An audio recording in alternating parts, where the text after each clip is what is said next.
하루도 우리의 오름보다 크신 하나님을 예배하고 그분만을 따라가길 원합니다. 다 함께 사도신경으로 우리의 신앙을 고백하겠습니다.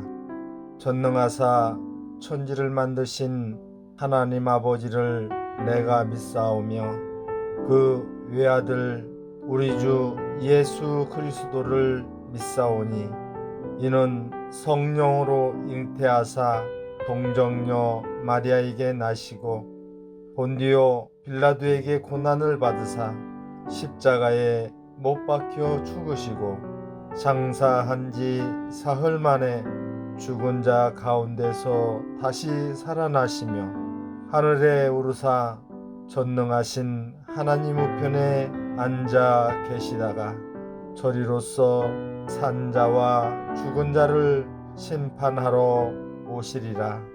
성령을 믿사오며 거룩한 공회와 성도가 서로 교통하는 것과 죄를 사하여 주시는 것과 몸이 다시 사는 것과 영원히 사는 것을 믿사옵나이다. 아멘.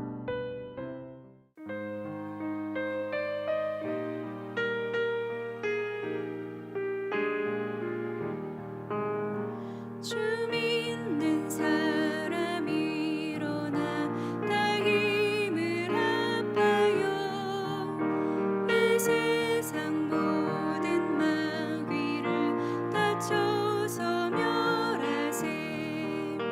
저 앞에 오는 적군을 다 싸워 이겨라. 주 예수 믿는 힘으로 온 세상 이기네. 믿음이 이기네. 믿음이 이기네. 주 예수를 믿음이 온 세상 이기네. 오늘 유마귀 괴율로 큰 죄에 빠지니 진리로 띠를 띠고서 늘 기도드리세.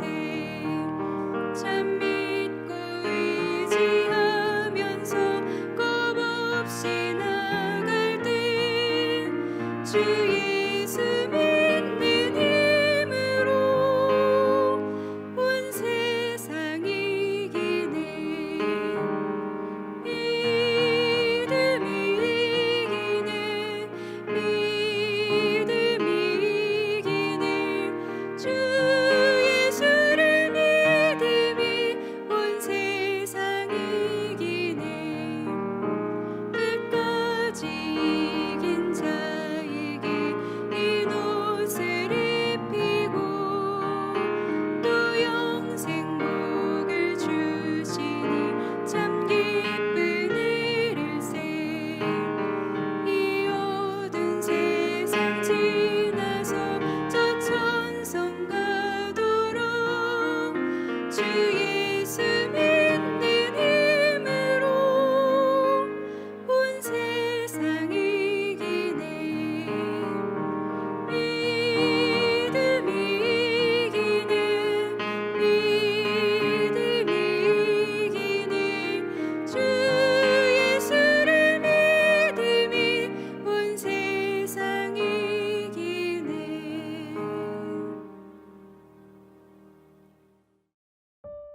오늘 우리가 함께 나눌 말씀은 예레미야 21장 1절부터 10절입니다. 여호와께로부터 예레미야에게 말씀이 임하니라. 시드기야 왕이 말기야의 아들 바수울과 제사장 마아세야의 아들 스바냐를 예레미야에게 보내니라. 바벨론의 느부갓네살 왕이 우리를 치니 청컨대 너는 우리를 위하여 여호와께 간구하라. 여호와께서 혹시 그의 모든 기적으로 우리를 도와 행하시면 그가 우리를 떠나리라 하니 예레미야가 그들에게 대답하되 너희는 시드기야에게 이같이 말하라.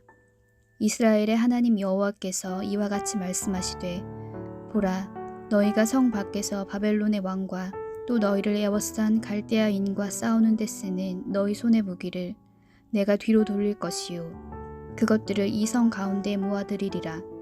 내가 든 손과 강한 팔 곧 진노와 분노와 대노로 친히 너희를 칠 것이며 내가 또 사람이나 짐승이나 이 성에 있는 것을 다 치리니 그들이 큰 전염병에 죽으리라 하셨다 하라.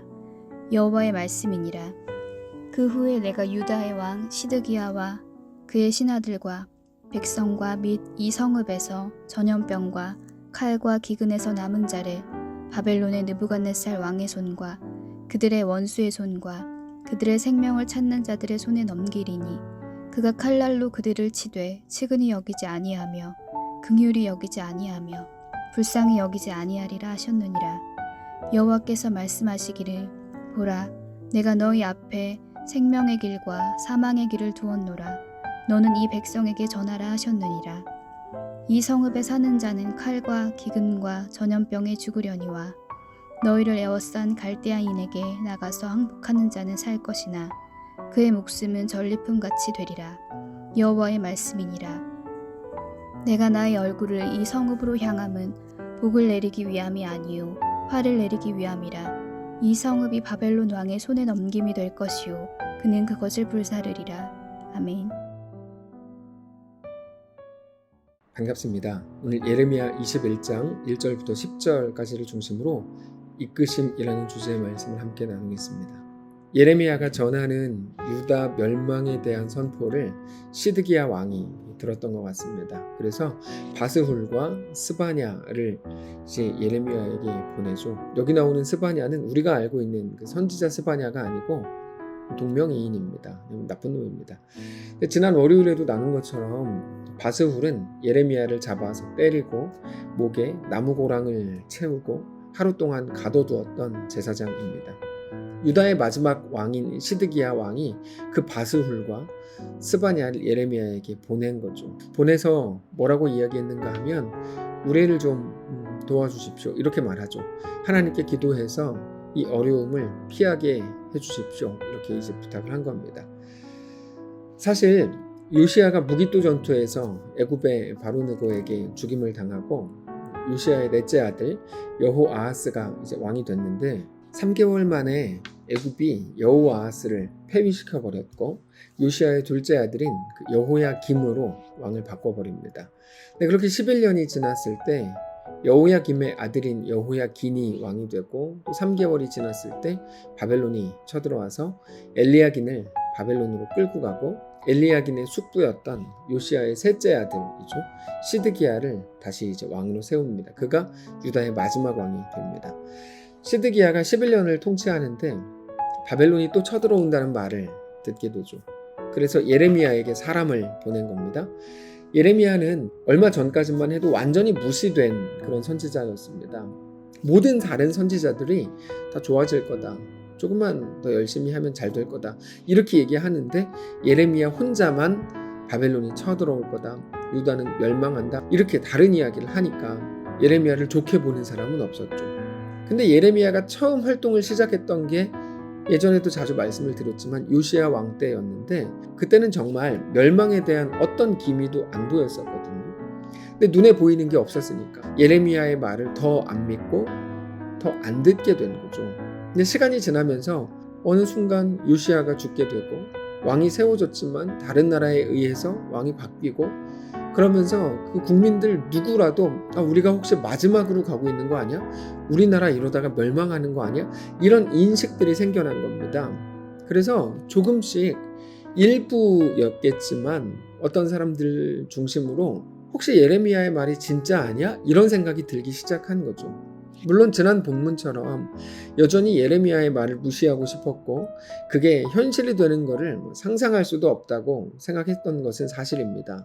그럼에도 시드기야는 그 나라의 중심적인 제사장을 예레미야에게 보냅니다. 그리고 이렇게 부탁하죠. 1절입니다. 여호와께로부터 예레미야의 말씀이 임하니라. 시드기야 왕이 말기야의 아들 바스훌과 제사장 마아세야의 아들 스바냐를 예레미야에게 보내니라. 바벨론의 느부갓네살 왕이 우리를 친히 청컨대 너는 우리를 위하여 여호와께 간구하라. 여호와께서 혹시 그의 모든 기적으로 우리를 도와 행하시면 그가 우리를 떠나리라 하니. 사실상 이게 첫 번째 부탁이었습니다. 여기 1절과 2절의 순서가 하나님의 말씀이 먼저 임했고 그리고 나서 바스울과 스바냐가 예레미야에게 온 것처럼 이제 구성이 되어 있지만 사실은 바스울과 스바냐가 예레미야에게 왔고 그때 하나님께서 예레미야에게 그들에게 대한 대답을 주시는 그게 이제 순서상 맞는 순서입니다. 모든 사람들, 특별히 시드기야 왕까지도 예레미야를 계속 무시하다가 이제 처음으로 예레미야를 인정하는 게 오늘 본문인데 그게 사실 온전한 인정이라고 보기는 어려운 부분이 예레미야가 전했던 말씀과는 전혀 관계없는 것을 부탁하고 있었기 때문입니다. 자, 예레미야가 전한 거는 멸망이었고 바벨론으로 끌려간다는 거였는데 시드기야는 지금 무슨 부탁을 하고 있습니까? 네가 열심히 기도해서 그런 일이 일어나지 않도록 해달라 이런 거였죠. 이거를 조금 다른 언어로 바꾸면 하나님을 좀 설득해주면 안 되겠냐 이런 겁니다. 우리가 여기에서 한 가지 기도에 대한 특별한 생각을 해보게 되는데 과연 기도라는 게 뭔가 하는 거죠. 기도라는 게 시드기야가 요구한 것처럼 하나님을 설득하는 과정인가? 라는 겁니다. 여러분 정말 기도가 그렇습니까? 하나님을 설득하는 과정입니까? 시드기야의 이 말이 어떤 의미인지 모르는 거 아니고 그 마음이 충분히 이해가 되지만 최소한 기도에 대한 이런 식의 인식은 굉장히 잘못된 거라고 말할 수밖에 없습니다. 기도는 하나님이 마음 먹으신 것을 돌이켜달라고 하는 하나님께 대한 설득이 아니고 하나님의 마음을 알아가는 과정이어야 한다는 거죠. 그러면서 하나님의 마음을 따라서 내 자신, 내 생각과 내 계획과 내 판단과 특별히 내 굳어진 마음을 조정하고 돌리는 것이 기도입니다. 내 마음과 내 생각과 내 영혼을 하나님께로 향하게 하는 거죠. 나에게만 완전히 집중되어 있었던 내 상처와 내 트라우마와 내 과거의 어떤 일들, 내 감정에만 완전히 몰입되어 있었던 우리의 생각을 하나님께로 향하는 거예요. 그게 기도입니다. 그러니까 시드기야의 이런 말이 인간적으로 물론 충분히 이해가 되지만 이해가 되기 때문에 정당하다고 말할 수는 없는 거죠. 예레미야가 시드기야의 말을 바스울과 스바냐를 통해 들었습니다. 그리고는 하나님의 말씀이죠. 그거를 그들에게 이렇게 전달합니다. 3절인데요. 예레미야가 그들에게 대답하되 너희는 시드기야에게 이같이 말하라. 이스라엘의 하나님 여호와께서 이와 같이 말씀하시되 보라 너희가 성 밖에서 바벨론의 왕과 또 너희를 애워싼 갈대아인과 싸우는데 쓰는 너희의 손의 무기를 내가 뒤로 돌릴 것이요 그것들을 이 성 가운데 모아들이리라. 내가 든 손과 강한 팔 곧 진노와 분노와 대노로 친히 너희를 칠 것이며 내가 또 사람이나 짐승이나 이 성에 있는 것을 다 치리니 그들이 큰 전염병에 죽으리라 하셨다 하라. 그러니까 그들 입장에서는 이게 진짜 무시무시한 말씀이죠. 바벨론의 왕과 너희를 애워싼 갈대아인이라고 되어 있는데 갈대아는 바벨론입니다. 그러니까 바벨론이 이미 너희를 향해서 진격해 오고 있고 너희는 그들에게 잡혀갈 거다. 근데 잡혀가지 않는 사람도 있을 건데 그들이 의롭기 때문에 잡혀가지 않거나 혹은 더 훌륭하기 때문에 잡혀가지 않는 게 아니라 그들은 오히려 큰 전염병에 죽게 될 거다. 무슨 말입니까? 너희가 잡혀가는 게 좋은 거다 이 말이죠. 안 잡혀가는 게 좋은 게 아니고 안 잡혀가면 훌륭하고 뭐 하나님이 인정해 주시고 그래서 안 잡혀가는 게 아니고 그들은 전염병에 죽을 거다. 잡혀가는 게 은혜다 이런 말이에요. 그러니까 순순히 잡혀가라, 순순히 끌려가라. 이게 예레미야거든요.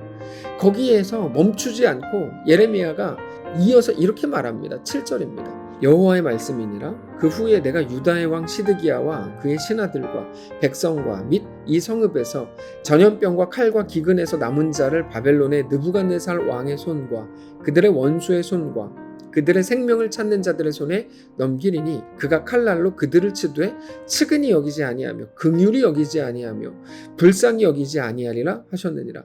여호와께서 말씀하시기를 보라 내가 너희 앞에 생명의 길과 사망의 길을 두었노라. 너는 이 백성에게 전하라 하셨느니라. 이 성읍에 사는 자는 칼과 기근과 전염병이 죽으려니와 너희를 애워싼 갈대아인에게 나가서 항복하는 자는 살 것이나 그의 목숨은 전리품과 같이 되리라. 여호와의 말씀이니라. 내가 나의 얼굴을 이 성읍으로 향함은 복을 내리기 위함이 아니요 화를 내리기 위함이라. 이 성읍이 바벨론의 왕의 손에 넘김이 될 것이요 그는 그것을 불사르리라.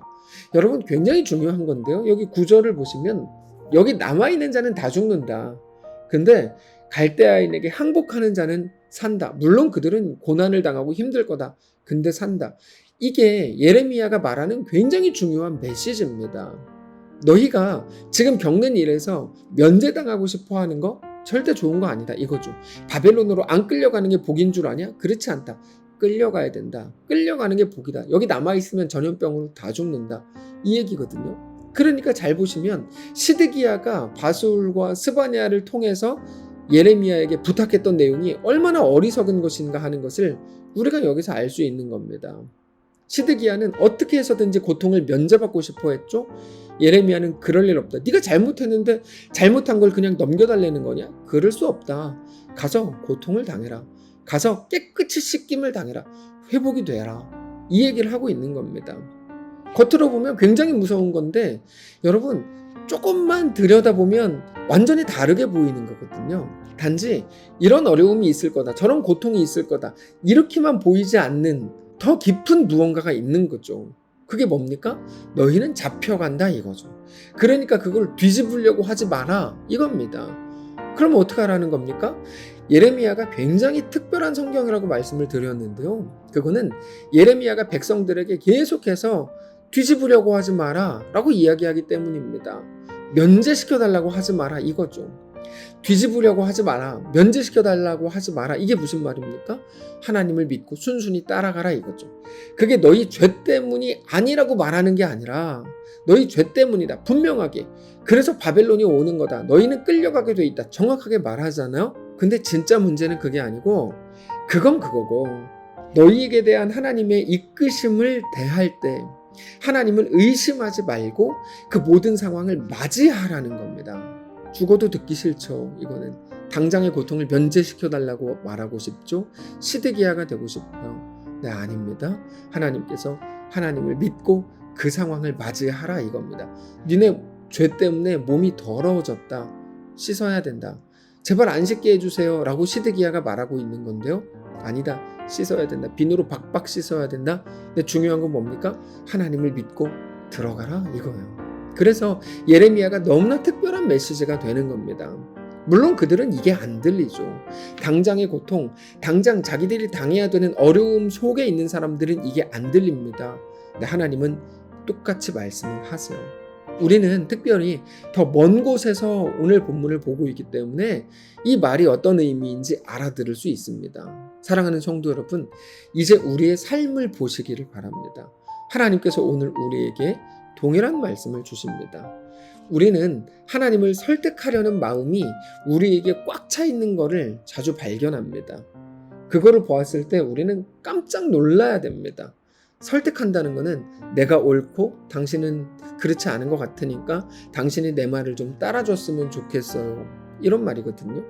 여전히 내가 옳고 하나님은 나를 내 옳음을 지켜주셔야 되는 분으로 인식하고 있다 그러면 틀린 겁니다. 신앙은 조정하는 게 중심입니다. 하나님 앞에 나를 조정해서 내어드리는 겁니다. 오늘 우리의 삶이 그렇게 하나님 앞에 내어드려진 삶이 되시기를 원합니다.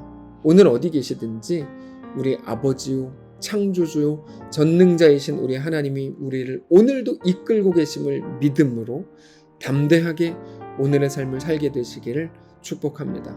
기도하겠습니다. 살아계신 하나님, 우리가 어떤 상황에 있든지 나에게 대한, 아니 이 세계에 대한 가장 완전하신 왕이신 하나님을 신뢰하며 따라가게 하옵소서. 예수님의 이름으로 기도합니다. 아멘. 사랑하는 성도 여러분, 하나님께서 오늘 하루 우리에게 허락하셨습니다. 동시에 이 말씀을 우리에게 또 주셨습니다. 어느 자리에 계시든지 하나님만을 믿음으로 바라보고 그 속에서 넉넉히 우리에게 허락된 길을 믿음으로 걷게 되시기를 축복합니다.